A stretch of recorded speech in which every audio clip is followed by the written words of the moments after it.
Alors, bonjour à tout le monde. Donc, je m'appelle Anne Ramermier, je suis bibliothécaire scientifique à HEP de Fribourg. Et aujourd'hui, je viens vous parler du projet GAUL, un projet Swiss Universities dans le domaine du Green Open Access, auquel je contribue depuis sa création il y a maintenant 2 ans. Donc, ça a commencé en 2022. Donc, petit plan de présentation rapide. Projet GAUL, d'où il vient, quelle est l'origine du projet. Ensuite, notre vision, nos objectifs. Un focus sur une activité, l'activité phare du projet, c'est la négociation avec des éditeurs, donc pas les grands éditeurs dont on vient de parler, mais des éditeurs suisses, spécialisés ou proches du terrain. Et enfin, une petite slide sur les résultats, car nous arrivons au terme du projet qui est abouti à la fin de l'année. Alors, origine du projet, notre projet est né d'un autre projet en fait. Nous sommes la suite du projet OA-EASI, qui a étudié la culture de publication dans les HES et HEP suisses. Et comme il a déjà été dit aujourd'hui, ces constatations ont été que les chercheurs de ces institutions publient essentiellement auprès de petits éditeurs, des éditeurs spécialisés, des éditeurs du terrain, des revues associatives. Ils publient dans les langues nationales et pour un public donc spécialisé ou du terrain. Par exemple, nous, dans les HEP, nous avons beaucoup de chercheurs qui publient dans des revues pour des enseignants. Par ailleurs, une autre constatation du projet OASI a été que les petits éditeurs ont des ressources très limitées. Ils dépendent souvent de revenus générés par des abonnements. Par ailleurs, ils ont une connaissance des fois ou assez souvent assez limitée de l'open access et ils ne peuvent pas forcément publier suivant la voie d'oreille ou la voie d'aimant quand ils connaissent l'open access. Alors, le projet GAUL, donc vision et objectif, comme je vous ai dit, on est né de ces constatations. À la fin du projet OASI, le groupe central du projet s'est réuni pour continuer le travail et a réuni d'autres institutions suisse-allemandes, d'autres HES et HEP suisse-allemandes et la HEP de Fribourg, comme vous le savez, sur le Rochli-Graben. Donc notre vision, c'était de continuer à développer l'open access et essentiellement le green open access, proposer cette solution à ces éditeurs qui vivent de leurs abonnements. Par ailleurs, faciliter aussi la gestion des archives institutionnelles, donc ça, c'est aussi plus pour les chercheurs et pour les bibliothécaires qui gèrent ces archives. Et enfin, donc, collaborer avec les éditeurs de revues professionnelles suisses pour qu'ils acceptent de publier en open access. De cette vision découlent nos objectifs, donc développer un modèle de politique Green Open Access et des bonnes pratiques pour la négociation. Un modèle de politique Green Open Access donc, à proposer à ces éditeurs pour publication sur leur site internet.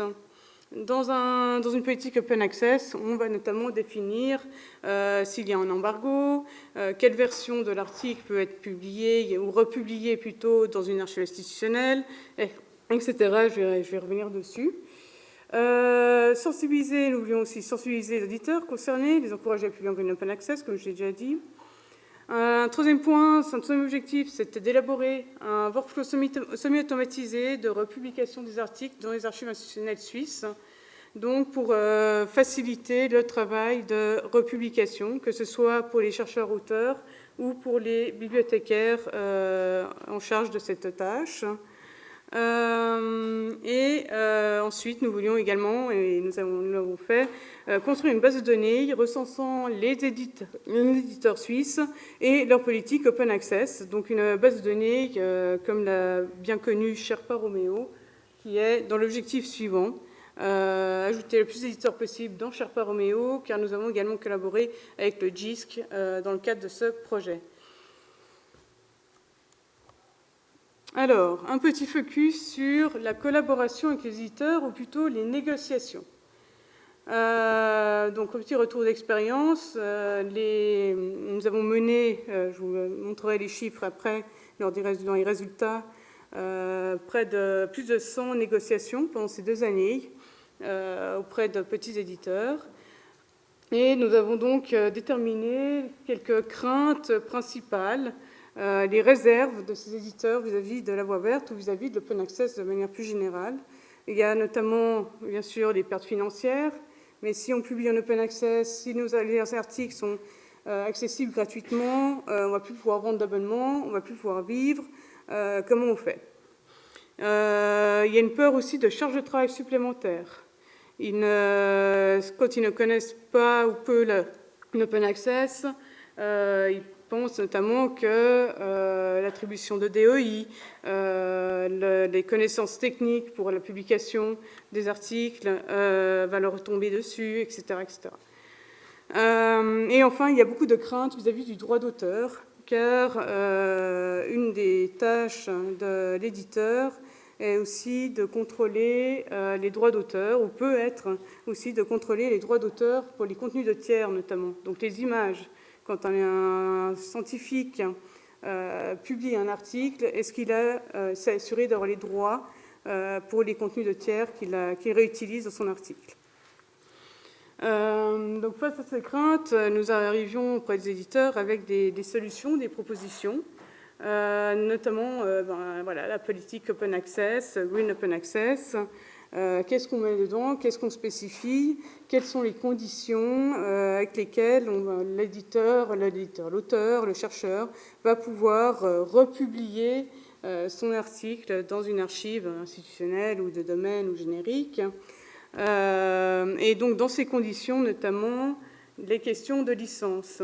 Donc des licences, par exemple Creative Commons, pour les contenus de l'auteur, et puis éventuellement des licences spécifiques pour les images et les contenus de tiers. Une mention tout droit réservé ou mention de l'auteur, en tout cas une mention de l'auteur de l'image. Par ailleurs, nous leur proposions aussi un workflow pour la transmission des textes et des métadonnées. Donc ça, pour simplifier le travail de republication, qui nous transmettent 1 à 2 fois par année ou au fur et à mesure des publications des métadonnées standards et des textes en PDF. Ils les envoient à la ZAV qui centralise les métadonnées, fait le travail de vérification des métadonnées et ensuite redistribue les métadonnées et les PDF dans les institutions concernées. Et enfin, nous leur proposions donc soit de publier leur nom et leur politique open access dans la base de données, la base de données du projet, ou s'ils répondent aux critères du GISC dans la base de données Sherpa Romeo. Donc voilà les solutions que nous leur proposions. Elles suffisaient parfois à calmer leurs craintes et ils ont accepté, une bonne partie d'entre eux acceptaient de publier suite à ça une politique open access sur leur site internet ou au minimum une mention de licence Creative Commons, soit sur le site de la revue, soit directement sur les numéros. Alors, un petit focus sur les résultats maintenant. Donc, comme je vous ai dit, nous avons contacté plus de 100 éditeurs. Comme vous voyez, c'est assez bien réparti, on va dire. Un tiers ont donc publié une politique open access à la suite des négociations avec eux. 34 négociations sont encore en cours. Il est sûr que d'ici fin 2024, nous n'arriverons pas à toutes les mener à terme.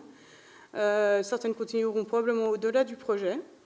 Et malheureusement, 35 négociations ont échoué, donc refus de publier une politique open access, refus de renoncer à un abonnement ou de publier qu'un embargo, d'accepter la publication avec un embargo, disons. 25 éditeurs ont été ajoutés dans la base de données de Sherpa Romeo. 59 éditeurs actuellement ont été ajoutés dans la base de données du projet. C'est un travail qui est toujours en cours et auquel toute institution intéressée peut participer. Et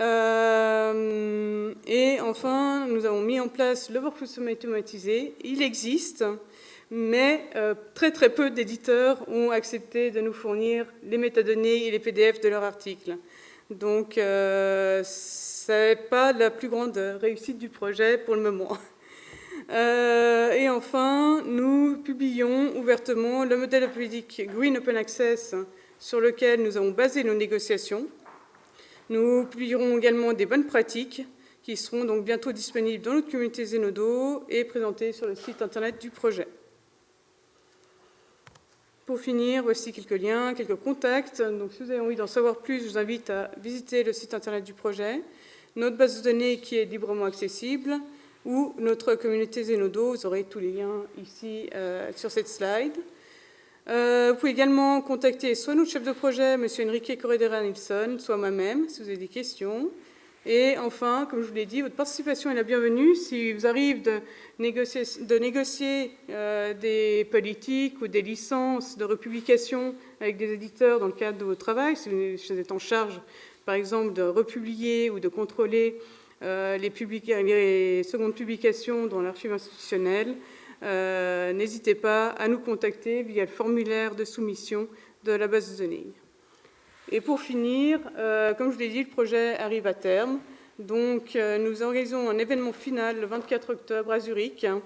Cet événement se tiendra sur place et en ligne, et ce sera une table ronde avec des éditeurs, des éditrices et de représentants du CC Digital Law, autre organisme avec lequel nous avons beaucoup collaboré pour les questions de licence, les questions sur le droit d'auteur dans l'open access. La table ronde se tiendra en anglais. Alors voilà, et tac. Donc, la place à vos questions.